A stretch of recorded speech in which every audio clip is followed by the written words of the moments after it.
Hi, my name is McCall Ward, and I have the privilege of introducing Emily Larkins. I had the pleasure of being in the same short stories class with Emily last semester, and I learned two things about her.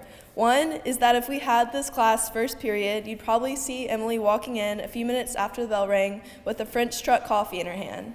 The second is that she is the most well-spoken person in our class. She has always had the most insightful opinions on the stories we read and would never fail to amaze our class with her thought-provoking questions. Her excellence doesn't stop there, and she's also in charge of not one, but two Instagram pages for St. Mary's, the St. Mary's Senior Decision page and also the Bella Vista Instagram. She somehow manages to do all this with an unwavering smile on her face. She even has a selfless heart and is a founding member of the Constance crew, which just goes to show the kind of person she is. Emily is a prime example of the true St. Mary's spirit, and our class could do very little without her, so I give you Emily Claire Larkins.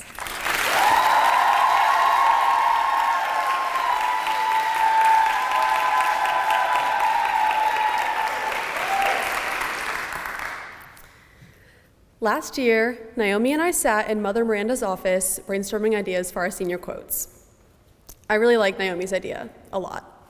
So much so that months later, when it was actually time to submit my own, I completely stole it. The quote comes from Corinne Bailey Rae's song, Put Your Records On, and it goes, "You're gonna find yourself somewhere, somehow." From the first time I heard that line, I felt an odd sense of comfort in it. But choosing it as my senior quote, something that's supposed to reflect a belief that really matters to me, is actually a little ironic. Because if I'm being honest, I'm not sure she's telling the truth. Tomorrow is my 18th birthday. I know it's just another Thursday for the rest of the world, but if I'm completely candid with you, I am terrified for the clock to strike midnight. 17 is an age I like. I have plenty of freedom and independence, a whole bunch of responsibilities, but I can still just be a kid too. 17 feels like a shield, and not just for making ACT videos for Mr. Sohn.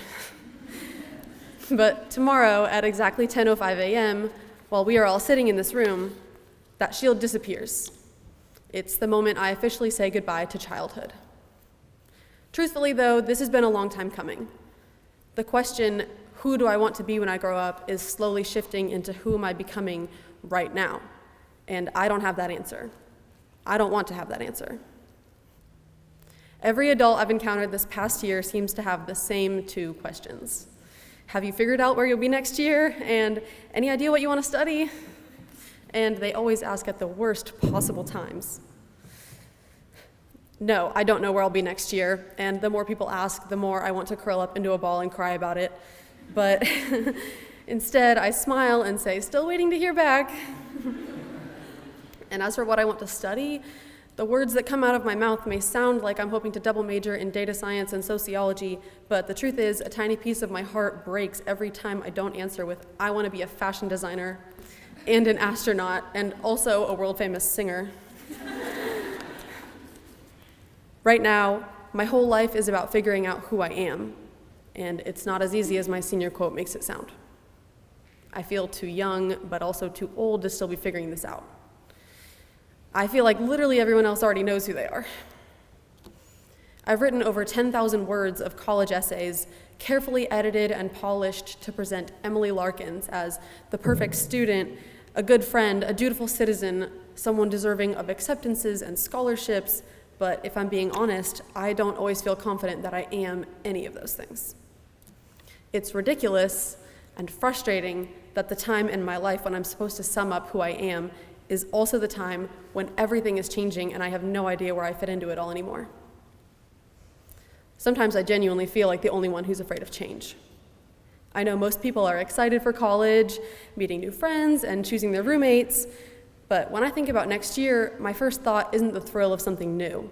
It's the small, ordinary things I'll be leaving behind, like how I won't be able to walk downstairs and ask my mom to braid my hair when I get out of the shower, or how I won't be able to get pizza with my dad and ask him to explain for the 100th time how credit cards work.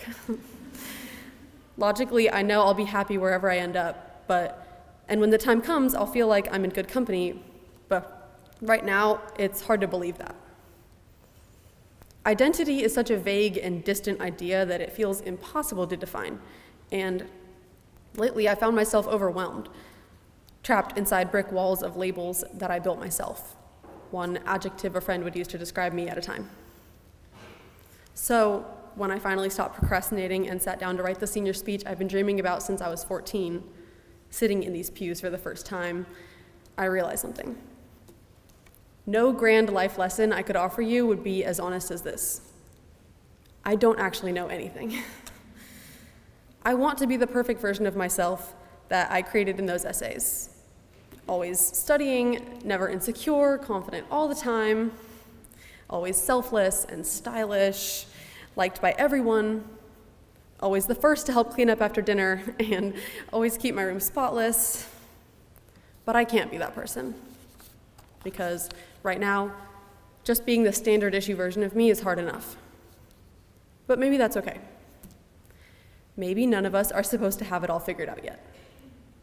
Maybe finding yourself somewhere, somehow, doesn't happen all at once, but in pieces, in moments, in trial and error. Maybe it's in laughing with your friends during lunch, or in those late night conversations when you admit that you're scared. Or in the times you completely fail at something, but try again anyway. And maybe growing up isn't about suddenly knowing who you are, but about letting yourself become.